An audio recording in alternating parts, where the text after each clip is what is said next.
Science की नज़र में इंसान का जिस्म मरने के बाद तदफीन के एक दिन बाद यानी ठीक 24 घंटे बाद इंसान की आंतों में ऐसे कीड़ों का ग्रोह सरगर्म अमल हो जाता है जो मुर्दे के जिस्म के मुख्तलिफ से निकलना शुरू हो जाता है।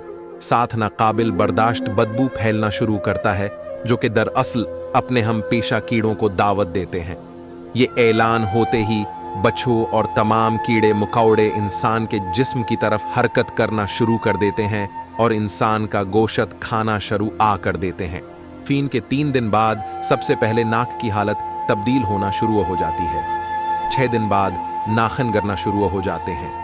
9 दिन के बाद बाल गिरना शुरू हो जाते हैं। इंसान के जिस्म पर कोई बाल नहीं रहता और पेट फूलना शुरू हो जाता है। 17 दिन बाद पेट फट जाता है और दीगर अज्जा बाहर आना शुरू हो जाते हैं। 60 दिन बाद मुर्दे के जिस्म से सारा गोश्त खत्म हो जाता है। इंसान के जिस्म पर बोटी का एक टुकड़ा बाकी नहीं रहता। 90 दिन बाद तमाम हड्डियां एक दूसरे से जदा होना शुरू हो जाती हैं। 1 साल बाद हड्डियां बुसीदा हो जाती हैं और बलाखिर जिस इंसान को दफनाया गया था उसका वजूद खत्म हो जाता है। तो दोस्तों, गुरूर, तकब्बुर, हिर्स, लालच, घमंड, दुश्मनी, हसद, बग़्द, जलन, इज्जत, वक़ार, नाम, अहदा, बादशाही, ये सब कहाँ जाता है?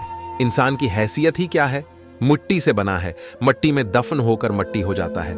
5 या 6 फट का इंसान कब्र में जाकर बेनाम वंशान हो जाता है। दुनिया में अकड़ कर चलने वाला, अपने आप को ताकतवर समझने वाला, दूसरों को हकीर समझने वाला, दुनिया पर हुकूमत करने वाला सब बराबर हो जाता है।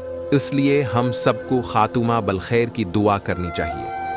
अल्लाह मुझे और हम सबको अमल की तौफीक अता फरमाए और हमारा खात्मा ईमान पर करे और कलमा तीबा नसीब करे। आमीन। अगर वीडियो अच्छी लगे तो चैनल को सब्सक्राइब करना मत भूलिएगा। शुक्रिया।